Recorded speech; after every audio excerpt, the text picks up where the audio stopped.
Hey guys, it's Sharon from Digital Nomad Quest, and today I want to talk about the difference between blogs that make money and blogs that don't.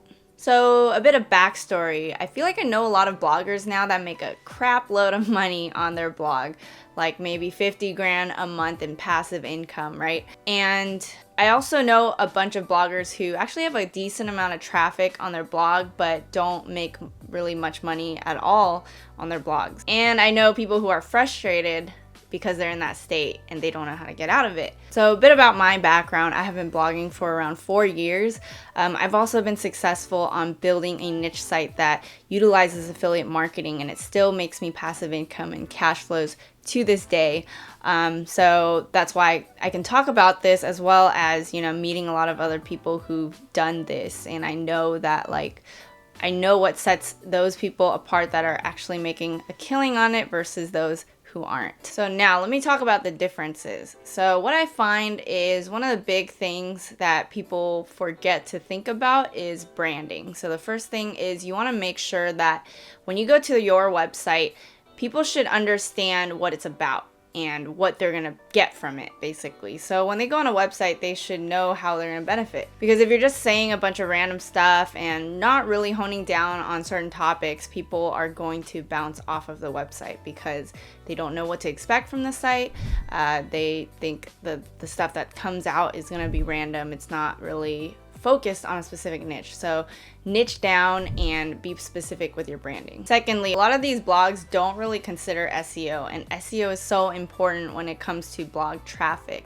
So I guess if you're not really getting traffic at all, this is something you need to think about, right? So basically, I've seen these bloggers who don't really make money on their blogs. They're making titles that no one's gonna search for. So how are they gonna even find your blog if no one's searching for those keywords, right? You want to make sure your blog posts are searchable and you can find it through Google and things like that. So you got to think about that title for your blog post and think, okay, will people type in how to blah, blah, blah, right? And then if you're going to go into it further, you should actually use tools like Keyword Planner or even SEMrush.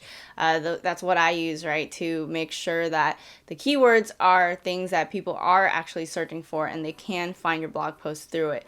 And if you're going to go deeper into SEO, you should use that keyword within the blog post as well, within your meta description, your tags and things like that. Another mistake that people make is they use that blog for personal reasons only.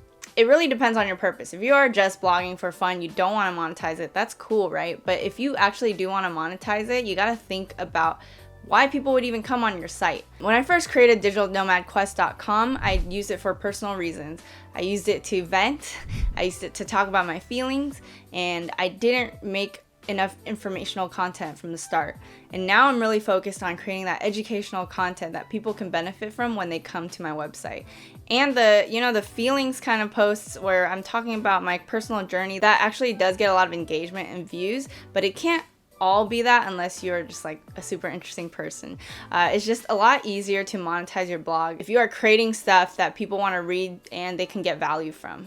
Okay, so if you're just typing stuff, you're venting, your titles, they're not SEO optimized, and you're just talking about your day or something, it's just not as interesting to people if they don't even know who you are at all, right? So they usually come onto a website to get educational value. So for me, for example, I talk about digital nomading, passive income, entrepreneurship, and kind of marketing and stuff, right? So these are things that I try to teach on my blog as well as my YouTube channel. So then people who come onto my website and my YouTube, they will know what they're getting out of it, and they will come back for more because they know that I am that thought leader in that niche. So maybe you are getting that traffic, but you are not getting sales and you are not monetizing your blog. What is the reason for it?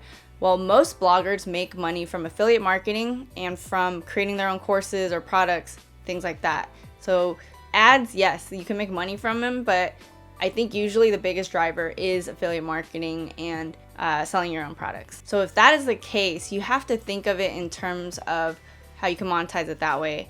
So you got to think about products that you really resonate with and you can talk about that have benefited you, that can benefit others if you're going to do affiliate marketing, right? So for example, for me, ConvertKit and Teachable, those are great companies that I love those products.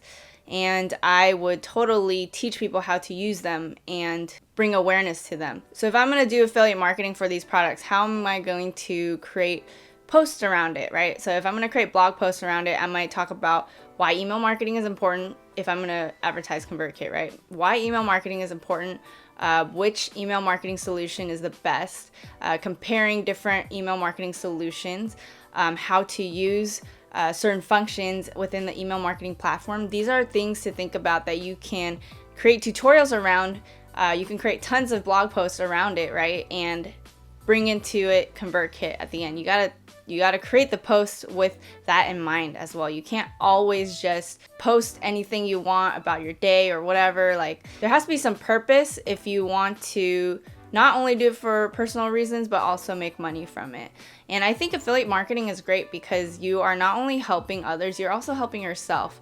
And you kind of have to have both. Because sometimes if you help others and don't help yourself, you burn out, right? You have to kind of do both. So that's why I think affiliate marketing is a great way of monetization.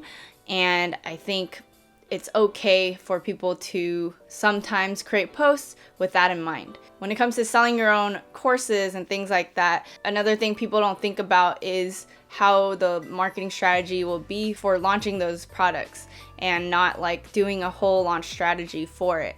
People might just put a course out onto their blog and just hope that people will buy it, but if you don't really have a marketing strategy behind it, it's a lot harder to get sales. So those are the differences, I think, of blogs that make money versus blogs that don't. It's a lot about catering to your customers. So one, you have to think about how you can help people, like being that resource for them when they come onto the website and to your blog posts.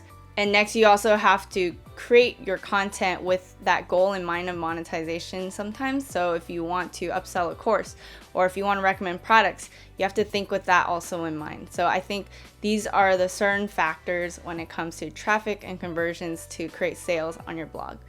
So I hope you guys enjoyed this video. If you guys liked it, please leave a comment below. Let me know if you are having troubles with monetizing your blog. Make sure to smash that like button, subscribe, hit that bell button to be notified of my latest videos, and I'll see you guys in the next one.